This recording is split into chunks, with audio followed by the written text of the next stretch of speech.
Ukraine के सदर Vladimir Zelensky ने अमरीकी सदर डोनाल्ड ट्रंप से तल्ख कलामी पर माफ़ी मांगने से इनकार कर दिया।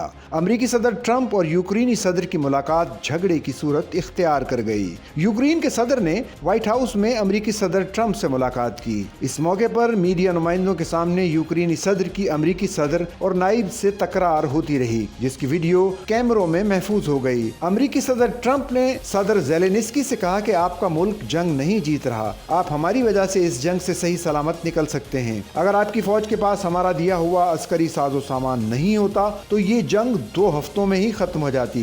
इस दौरान यूक्रेनी सदर मुतादिद मरतबा अमरीकी सदर की बात का जवाब देने की कोशिश करते रहे, लेकिन ट्रंप ने यूक्रेनी सदर को बोलने नहीं दिया। ट्रंप इंतजामिया ने बाकी मसरूफियात मनसूख करके ज़ेलेंस्की को व्हाइट हाउस से चलता कर दिया और मुश्तरका प्रेस कॉन्फ्रेंस भी मनसूख कर दी। व्हाइट हाउस से जाने के बाद यूक्रेनी सदर ने ट्रंप से तल्ख कलामी पर माफी मांगने से इनकार कर दिया। यूक्रेनी सदर ने कहा कि आज व्हाइट हाउस में जो कुछ हुआ वो अच्छा नहीं हुआ, अगर मुमकिन हो भी जाए तो भी व्हाइट हाउस वापस नहीं जाऊंगा। उन्होंने तस्लीम किया कि यूक्रेन के पास रूस को अपनी सरजमीन से निकालने के लिए काफ़ी हथियार नहीं। यूक्रेन के लिए अमेरिका के बगैर रूस को रोकना मुश्किल है। यूक्रेनी सदर का कहना था कि अमेरिकी हिमायत के बगैर रूसी अफवाज का हमला रोकना मुश्किल होगा। अमेरिका के साथ यकीनन ताल्लुकात को बचाया जा सकता है। एक शराकतदार के तौर पर अमेरिका को खोना नहीं चाहते।